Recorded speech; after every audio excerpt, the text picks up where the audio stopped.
नमस्कार, सत श्री अकाल, राम राम साहब, खम्मा वणक्कम, प्रणाम। आप सभी का ऑल्टरनेट मीडिया में फिर से स्वागत है। मैं आपकी होस्ट गायत्री देवी। हमारे साथ जुड़ी हुई है नंदिता जी। आगे बढ़ने से पहले सभी व्यूअर्स से रिक्वेस्ट है, हम लोगों का जो कॉन्फ्रेंस हो रहा है, आप लोगों के आशीर्वाद की, आप लोगों के प्यार की, आप लोगों के सहयोग की, आप लोगों की मदद की बहुत जरूरत है। सो प्लीज आए, पार्टिसिपेट करें, रजिस्टर करें। कई लोगों ने मुझे वॉलंटियर के लिए लिखा है। Yes, I definitely need volunteers, पर वो हम पहले ही डिसाइड कर चुके थे वॉलंटियर्स की लिस्ट। जो मेरे बचपन के दोस्त हैं दिल्ली में, वो सब वॉलंटियर का ही काम कर रहे हैं पहले से ही मदद के लिए। So yes, volunteers are also needed, और जिनकी जरूरत होगी हम सबको बुलाएंगे। ये ऐसा मौका है जो मैं तहे दिल से धन्यवाद करना चाहती हूँ। आप लोग खड़े रहे मेरे दुख में, मेरे सुख में, मेरी मुसीबतों में। कई बार मेरे ऊपर अटैक हुए, बट जो मेरे व्यूअर्स हैं उनका प्यार, आशीर्वाद ने मुझे हमेशा सस्टेन करके रहा। मुझे कई लोग बोलते हैं कि गायत्री जी, आपके इतने बड़े बड़े कॉन्टैक्ट्स हैं, आप इन मिनिस्टर को क्यों नहीं लेकर आती हैं, आप उन मिनिस्टर को क्यों नहीं लेकर आती हैं। तो मेरा एक ही स्टेटमेंट होता है, मेरे लिए मेरे व्यूअर्स ही मेरे भगवान है, क्योंकि वो मुझे देखते हैं, मुझे पसंद करते हैं, मेरी बातें समझते हैं। तो मेरे लिए वो ज्यादा इंपॉर्टेंट है rather than having a minister और समबडी ऑन द शो। हाँ, उनकी अपनी इंपॉर्टेंस है, उनकी अपनी जगह है, जिसको डाइल्यूट नहीं किया जा सकता है। So registrations are open, please go ahead and register. खाना पीना सब मेरी तरफ से है, लंच, ब्रेकफास्ट, डिनर। इसलिए हमने एक छोटी सी फीस रखी है 2 दिन के लिए, जो हम ब्रेकफास्ट लंच डिनर देंगे। बहुत छोटा सा अमाउंट है। और अगर आप सहयोग करना चाहते हैं तो आप दिए हुए क्यूआर कोड पे सहयोग कर सकते हैं। उसके अलावा अगर कोई मुझे स्पॉन्सर करना चाहता है, क्योंकि मेरे पास अभी कोई स्पॉन्सर नहीं है ऑफिशियली जो बोर्ड पर आए हैं, तो आप मुझे लिख सकते हैं। सेशन भी स्पॉन्सर कर सकते हैं, पूरा प्रोग्राम भी स्पॉन्सर कर सकते हैं, या आप अपने हिसाब से, आपके जैसा आपका वो हो, सामर्थ्य हो, उसके हिसाब से भी आप स्पॉन्सर कर सकते हैं। सो प्लीज आगे आए और मेरी मदद करें, मेरा सहयोग करें, और please do come register and please do come. ये पहली बार मैं करने जा रही हूँ, और अकेले कर रही हूँ, अकेले के दम पर कर रही हूँ। मेरे पीछे कोई ब्यूरोक्रेसी नहीं है, मेरे पीछे कोई नेता नहीं है। मेरा मतलब मैं ये बोलूंगी, बहुत मेहनत लगी जी। हमारे साथ जुड़ी हुई है नंदिता जी। नंदिता जी, एक बहुत ही गुड न्यूज आई है। मिस्टीरियस मोनालिसा जो वायरल हो गई यहाँ से, कुंभ से, और उसके बाद नाउ क्या बोलते हैं ना, जिसके सपने सपने में भी नहीं सोचा होगा, वो होने जा रहा है। Over to you. Gayatri ji, आपको और आपके सभी व्यूअर्स को मेरा नमस्ते, राम राम, जय श्री राम, वंदे मातरम। आज हम लोग एक मिस्ट्री को डिकोड करने की कोशिश करने जा रहे हैं, और वो मिस्ट्री डिकोड होती है, नहीं होती है, और एंड रिजल्ट क्या हो सकता है और क्या होना नहीं चाहिए, हम इसके बारे में आज बात करने के लिए आए हैं। और before I move on to Monalisa Bhosle, her name is Monalisa Bhosle, उनके तक जाने से पहले गायत्री जी, बॉलीवुड क्या है, एक ग्लैमर वर्ल्ड क्या है, ग्लैमर वर्ल्ड में आपको क्या चीजें मिलती है? आपके पास नेम है, फेम है, रिकॉग्निशन है, वेल्थ है आपके पास में लग्जूरियस लाइफ है, सक्सेस है। और इन सब चीजों को मेंटेन कर पाने का एक नेगेटिव एस्पेक्ट भी होता है, उसके ऊपर मैं बाद में आऊंगी। और उससे पहले हम बात करते हैं मोनालिसा भोसले के बारे में। मोनालिसा भोसले जो है वो मैंने उनको देखा जब पहली बार टीवी पे मैंने उनको देखा, तो मुझे लगा यार ये तो बहुत जबरदस्त ब्यूटी है, और शी इज वेरी अट्रैक्टिव, और बहुत फेस पे उसके जो है एक चार्म है। और जब उसने बोलना शुरू किया तो मुझे लगा कि ये तो बहुत हम्बल भी है, और बहुत डाउन टू अर्थ मुझे लगा, शर्मीली सी, शर्माई हुई सी लड़की, और डरी सहमी सी लड़की, क्योंकि एक साथ इतने करोड़ों लोगों की भीड़ में उसको जो अनडिवाइडेड अटेंशन मिलना शुरू हो गया था, उससे कोई भी घबरा जाएगा, और ये लड़की भी घबरा गई थी, इसमें कोई डाउट नहीं है। क्योंकि बीच में ये इसका एक वीडियो और आया था जिसमें इसने रो रही थी कि लोग आते हैं और मेरी माला नहीं खरीदते हैं, बस फोटो खींचकर और फोटो खिंचा करके चले जाते हैं। तो एक ब्यूटी होने का डाउन पॉइंट फर्स्ट जो मुझे लगता है कि जो झटका था, वो इनको ऑलरेडी एक लग चुका है वहां पे।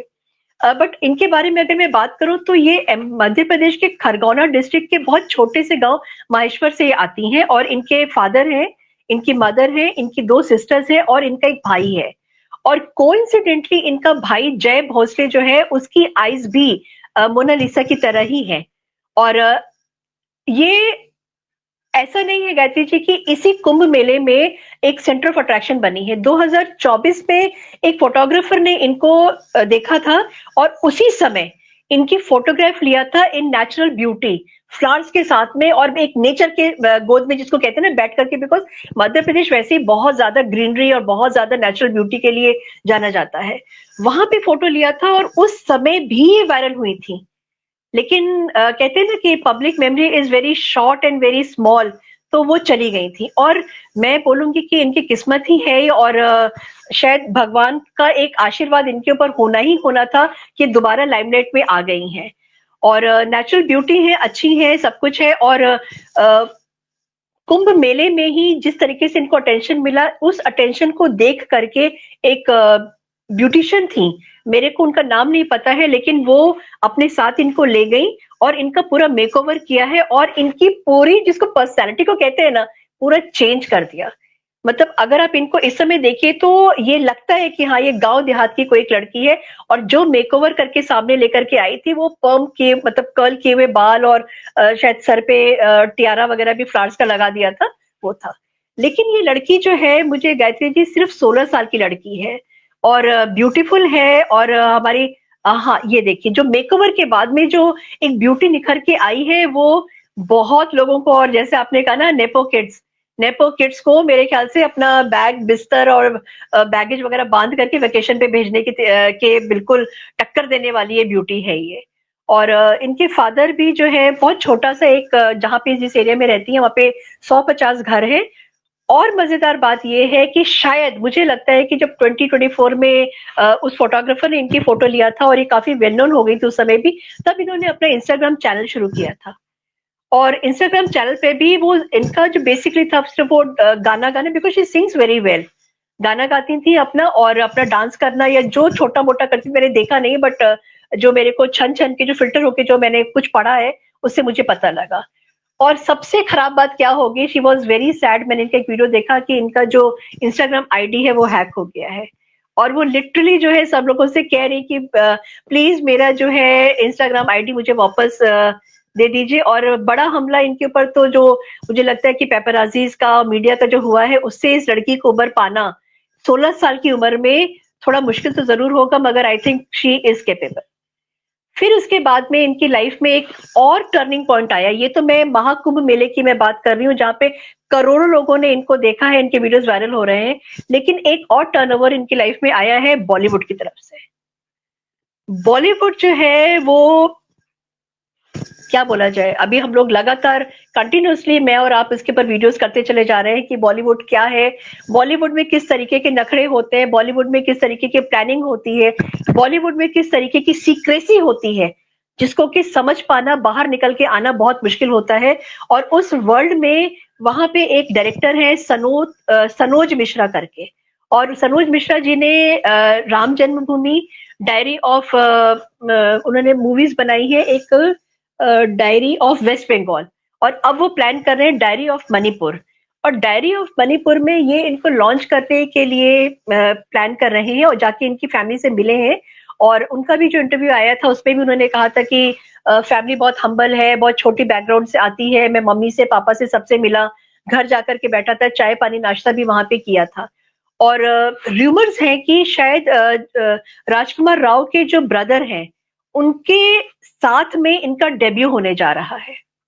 और देखिए, इनकी शूटिंग जो है मणिपुर, दिल्ली और लंदन में होगी, और शूटिंग इनकी शुरू होने जा रही है फरवरी में, लेकिन ये ज्वाइन करेंगी मार्च या अप्रैल में, क्योंकि इनको थोड़ी ग्रूमिंग की तो डेफिनेटली जरूरत है। इनका जो एक्सेंट है वो गांव का है, इनका जो एक्सेंट है वो मध्य प्रदेश की जो बोली होती है उससे वो है। तो इनको चेंज तो अपने अंदर बहुत सारा लाना पड़ेगा, बहुत सारा लेबर इनको करना पड़ेगा, अपने ऊपर काम करना इनको पड़ेगा। और मैं सनोज मिश्रा जी ने जिस तरीके की मूवीज बनाई हैं, आई एम श्योर कि सनोज मिश्रा जी इनके साथ में न्याय करेंगे, क्योंकि उन्होंने अपने इंटरव्यू में कहा था कि मैं उसका फ्यूचर बनाना चाहता हूं। अगर फ्यूचर बनाना चाहते हैं तो आई एम श्योर कि वो उसका फ्यूचर बहुत राइट डायरेक्शन में लेकर के जाएंगे, जहां पर this girl is not not not harmed by anybody और एनीथिंग। क्योंकि पब्लिक लाइफ बहुत ज्यादा, जो लाइट कैमरा का जो लाइट्स होती है ना, कैमरे वाली जो एक्शंस के लिए जो होती है, वो बहुत ज्यादा बार्बरिक होती है, उस बार्बरिक लाइट को फेस करने के लिए सनोज मिश्रा जी को इनको प्रिपेयर करना ही पड़ेगा। और इन्होंने बोला कि इन्होंने बात किया था तो मोनालिसा ने बोला कि वो पूरी मेहनत करने के लिए तैयार है, क्योंकि ग्लैमर वर्ल्ड है और एम्बिशंस होते हैं, और ये उनकी किस्मत है कि उनकी जो एम्बिशियस लाइन है वो बॉलीवुड की तरफ में मुड़ गई है। और रोल अभी कंफर्म नहीं है, जैसे मैंने आपको भी बताया, और मे बी एक कोई ऑफिसर है उनकी डॉटर का रोल ही करने जा रही है। तो इनको अपने आप को उतना ग्रूम करना पड़ेगा कि शी लुक्स लाइक और she stands parallel with daughter of an officer. तो काम तो इनको करना पड़ेगा, और मुझे लगता है कि टीम इनके साथ में पूरी लगी हुई है, और ये मूवी अक्टूबर में रिलीज होने जा रही है। जी गायत्री जी। जी। कई लोग लिख रहे हैं कि ये स्टेज्ड है। Actually I disagree with that. हम लोग भी फॉलो करते हैं। इनकी वीडियो कुछ एक दिन पहले आई थी, स्टेज नहीं है ये तो we can guarantee, because we also get a feeling when it is stage and not stage. The best thing correct. About it is and the bad thing about it is, बहुत ही humble family background से आती है। एक video में कह रही थी कि जो आपने बताया कि मेरी माला कोई नहीं खरीद रहा है, मेरी माला कोई नहीं खरीद रहा है, फोटो हटाओ, मुझे नहीं खिंचवानी photo. You know, that kind of very natural and raw.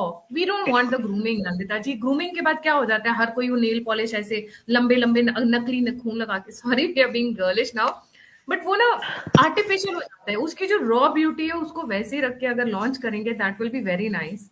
जो उसका नेचुरल फ्लेवर है, जो उसका नेचुरल है चीजें, यूट्यूब लोग देखते हैं because YouTube is raw, it is not highly sophisticated and polished.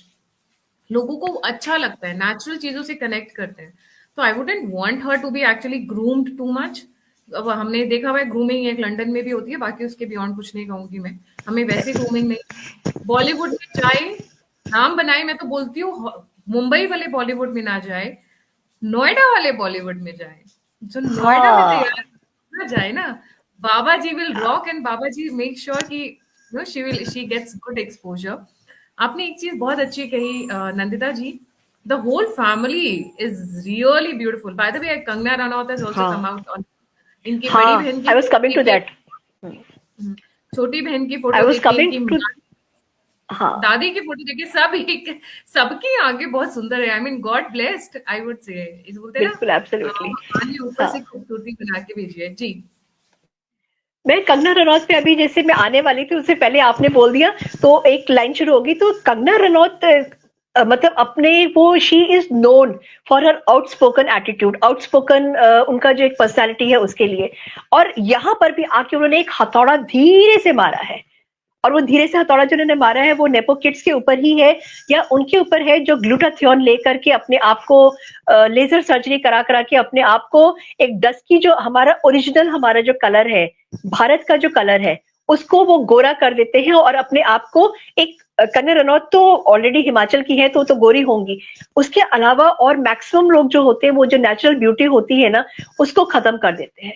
और यहाँ पे आके उन्होंने बोला है वो dusky beauty and everybody can not be like she is remembering Kajol के जो यंगर डेज थे, दीपिका पादुकोण के जो यंगर डेज थे, जिस समय उन्होंने स्टार्टिंग किया था बॉलीवुड में अपना, उस ब्यूटी में और आज की ब्यूटी में अगर आप देखें जमीन आसमान का अंतर दिखता है। और आई एम वेरी हैप्पी कि कंगना रनौत ने अगर इनको नोटिस किया है, और आई एम श्योर, मुझे लगता है, हैव अ गट फीलिंग कि कंगना रनौत इनके साथ में कुछ कभी गलत होने नहीं देंगी।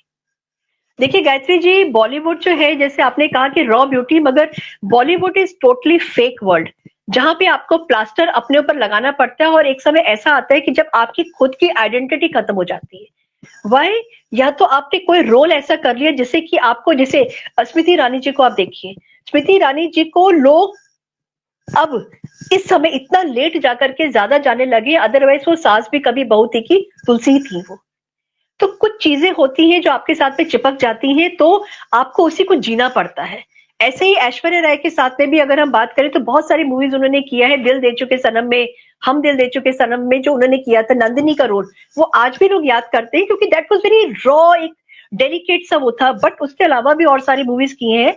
और मैं एक चीज गायत्री जी, मैं थोड़ा सा वरिड हूँ एक चीज को लेकर के कि she is coming from a background जहां पर एजुकेशन नाम मात्र की होती है। फोन आपके हाथ में, इंस्टाग्राम चलाना आपने सीख लिया, फोन चलाना सीख लिया, but that is not enough. क्या होता है कि बॉलीवुड में अगर आप देखें तो मैक्सिमम शेयर जो है वो ब्यूटी पेजेंट से आई हुई लड़कियों का है, मगर उसमें से कितनी सक्सेसफुल हुई है? आई थिंक अगर हम प्रियंका चोपड़ा को, ऐश्वर्या राय को, सुष्मिता सेन को छोड़ दे तो कोई अभी इस उसकी मैं बात कर रही हूँ, बहुत पीछे नहीं जा रही हूँ मैं, कौन आया है, किसी का भी नाम नहीं, कोई तो सक्सेसफुल नहीं है। और अगर मैं बोलूं कि युक्ता मुखी है, आज कहाँ पे है, डायना हेडन आजकल कहाँ पे है, तनुश्री दत्ता बहुत प्रॉमिसिंग स्टार्ट था, लारा दत्ता और उसके गुल पनाग बहुत प्रॉमिसिंग स्टार्ट के साथ में ये लोग आई थी। और इफ यू रिमेम्बर एक मानुषी चिल्लर भी थी जो एमबीबीएस की स्टूडेंट थी और चंडीगढ़ को बिलोंग करती थी, आज कहाँ है वो। तो वो जो ये एजुकेटेड बैकग्राउंड से आई है, जिनके पास से पीछे एक पूरा बैकअप था। बट अगर मोनालिसा भोसले जो है वो आ रही है, उनके पीछे कोई बैकअप नहीं है। And I will be really very happy if इनको कंगना रनौत जैसी स्ट्रॉन्ग लेडी का बॉलीवुड में अगर बैकअप मिल जाता है, तो I am sure she will rise and she will shine and nobody is going to hurt her, nobody is going to harm her. जी Gayatri ji. I tell you one thing Nandita ji, ये आप और मैं से बेहतर कोई नहीं समझ सकता, लड़कियों के अंदर सर्वाइवल इंस्टिंक्ट सबसे ज्यादा स्ट्रांग होते हैं। बच्चे पैदा करते हैं हम लोग, which is not an easy job, क्योंकि अब पॉपुलेशन इतनी हो गई है तो अब वो कॉमन हो गया है, लोग उसको वैल्यू कम करते हैं। But let me tell you one thing, it is not an easy job. Survival instincts, in fact viewers के लिए थोड़ा सा high out of the way बोलूंगी, जब भी कोई एक्सपेरिमेंट होता है, बायोलॉजिकल एक्सपेरिमेंट आदमियों के ऊपर रफ से होता है, जो फाइनल एक्सपेरिमेंट होता है वो वुमेन के ऊपर होता है। रीजन बिकॉज जो हमारे ऊपर सक्सेसफुल हो गया वो मतलब फुल प्रूफ है, वो दवाई, वो कॉस्मेटिक, वो मेडिसिन आउट ऑफ द वे था वो, बट दैट्स द फैक्ट। ये लड़की she doesn't have a family background, अमीर घर से नहीं है, स्ट्रगल इंस्टिंक्ट्स बहुत ज्यादा रहेंगे, सर्वाइवल इंस्टिंक्ट्स बहुत ज्यादा रहेंगे, which will work both good and bad. When Kangana Ranaut came, she did not have a godfather in the Bollywood, वो जो एक शेखर सुमन वगैरह वाला जो आपने कहानी सुना है वो तो सुना ही है। बट आज भी कंगना रनौत, सब पीछे चले गए, काजल पीछे चली गई, कितने लोग पीछे चले गए, but she still stands, right. अगर वो थोड़ी अपनी जबान अच्छी कर ले, डिप्लोमेसी अच्छी कर ले, तो शायद वो सेंट्रल मिनिस्टर भी बन जाए। बट थोड़ा सा वो आउट ऑफ द वे बोलती हैं जो उनको समझ नहीं आता कई बार। ये लड़की के अंदर अगर सर्वाइवल इंस्टिंक्ट्स हैं, जो कि मुझे लगता है होंगे, क्योंकि गरीब घर से उठकर आई है, जमीनी हकीकत से वाकिफ है कि ब्रेड का पैकेट भी लेकर आने के लिए पैसे लगते हैं पॉकेट से। जो लड़की गरीब घर से जो माला बेच रही है, माला बेचकर जो अपने घर का जीवन यापन कर रही है, तो आप समझ सकते हैं कि उसने क्या स्ट्रगल देखी है। जो जिनका घर पक्का नहीं है, एक झोपड़ी में रह रहे हैं, तो उस लड़की की स्ट्रगल बहुत स्ट्रांग है। And as far as I believe, जो इस लड़की की अभी बहुत भोली है, शी इज लाइक कि हो क्या रहा है उसको, शी इज लिटिल कंफ्यूज हो गई है, राइट। अलग कहानी है। बट जब इसके सर्वाइवल इंस्टिंक्ट्स किक इन करेंगे, which I think it should, she is a woman, ये सबको पीछे छोड़ जाएगी, सबको पीछे छोड़ जाएगी। रफ है, अभी तराशना जरूरी है, और वक्त तराशता है ऐसे लोगों को। ये प्रोड्यूसर डायरेक्टर नहीं तराशते हैं, ये ठीक है आते जाते रहते हैं ऐसे लोग, तराशता वक्त है। जो वक्त तराशता है वो कोई नहीं तराश सकता है, जो रिफाइनमेंट समय। जी Nandita, very well said, very well said. और गायत्री जी, मैं सच में आई एम रियली प्रेइंग, जब मुझे आज मैंने न्यूज पढ़ी कि बॉलीवुड से ऑफर मिला है, और जो डायरेक्टर है he is not anybody somebody Karan Johar types, जो कि एक्सप्लॉइट करने में इसको 2 मिनट नहीं लगता है इस लड़की को। I am sorry, I am taking the name, but this is the fact. बहुत रिस्पॉन्सिबिलिटी के साथ में मैंने करण जौहर का नाम लिया है, और एकता कपूर का भी अगर हम नाम ले सकते हैं कि if she lands up in television की वर्ल्ड में तो क्या हो सकता है। बट यहाँ पे अगर कंगना रनौत ने इसको नोटिस किया है लड़की को, और मुझे मतलब मैंने अभी बोला, ये मेरी गट फीलिंग है कि शी विल बी सेफ। क्योंकि देखिए गर्ल क्या होती है ना, एक बहुत सॉफ्ट टारगेट होती है फिजिकली अब्यूज करने के लिए। इफ यू रिमेम्बर, एक इंडियन आइडल में मेरे ख्याल से एक लड़की आई थी पूनम जाटव करके, और उसको मतलब she rose like a star, और वो एकदम से गायब होगी। फिर बाद में बैक स्टेज में पता लगा कि फिजिकल एक्सप्लॉयटेशन बहुत हुआ और मेडिकल प्रेगनेंसीज एंड ऑल बहुत हो गया। Where she? तो मोनालिसा को भी मैं एडवाइस देना चाहूंगी, मैं बोलना चाहूंगी कि प्लीज आप जो है ना, अपना ये जो सर है ना, इसको यहीं पे रहने दें। इस सर को ना हिलाए नहीं और बहुत ऊपर करने की कोशिश नहीं करें। She has to be grounded. और जो सनोज मिश्रा जी जिन्होंने इसको लिया है, तो मुझे लगता है he is a sensible person, और क्योंकि गांव में जाकर के ढूंढ करके लेके आए हैं। And the kind of movies he has made, I have not seen the movies, इनका मूवीज मैंने नहीं देखा है, बट मुझे नाम से लगता है कि जैसे डायरी ऑफ वेस्ट बंगाल इन्होंने किया है, वो बहुत हिम्मत करके इन्होंने मूवी बनाई होगी, और राम जन्मभूमि का इन्होंने बनाया है। अगर लोगों ने डायरी ऑफ वेस्ट बंगाल नहीं देखी है तो मैं बस इतना ही कहूंगी, सेकुलर हिंदुओं को दिखाई है, आप तो देखेंगे मुझे इतना विश्वास है, पर सेकुलर हिंदुओं को दिखा दीजिए, थोड़ा उनका उनका वो होना चाहिए ना कि क्या होता है सेकुलरिज्म, क्योंकि जब जब आसमानी समुदाय हावी होता है तो सबसे पहले सेकुलर को ही खाता है, फिर उसके बाद बाकियों के पास आता है। जी, thank you so much secular तो नंदिता रेडी जी। रहता है। हाँ बिल्कुल बिल्कुल, thank you so much Gayatri ji. We are really happy for this girl. She is a very young, innocent. वो बोलते हैं ना जंगल वाला फूल वाला, जो अभी बहुत प्यारी सी है, छोटी सी है, यंग सी है। We really pray कि बस गलत हाथों में ना पड़े, अच्छे लोगों के साथ अच्छा काम करें। That will be more than enough for us. Thank you so much. जाने से पहले फिर से रिमाइंड करना चाहूंगी, 1 और 2 मार्च Constitution Club of India Delhi में हमारा कॉन्फ्रेंस हो रहा है। रजिस्ट्रेशन ओपन हो गए हैं, प्लीज आप जाकर रजिस्टर करें और आप जरूर आएं। और अगर आप मुझे मदद करना चाहते हैं, क्योंकि मैं अकेले ये प्रोग्राम ऑर्गेनाइज कर रही हूँ, अभी तक मेरे पास कोई बहुत बड़ी टीम नहीं है, कोई नेता नहीं है, कोई ब्यूरोक्रेसी नहीं है, अकेले ही दम पर कर रही हूँ और आप लोगों की मदद से ही कर रही हूँ। सो प्लीज मेरी मदद करें, सहायता करें और आगे आए। इसी के साथ जय हिंद, जय श्री राम, हर हर महादेव। हर हर महादेव, जय श्री राम, वंदे मातरम।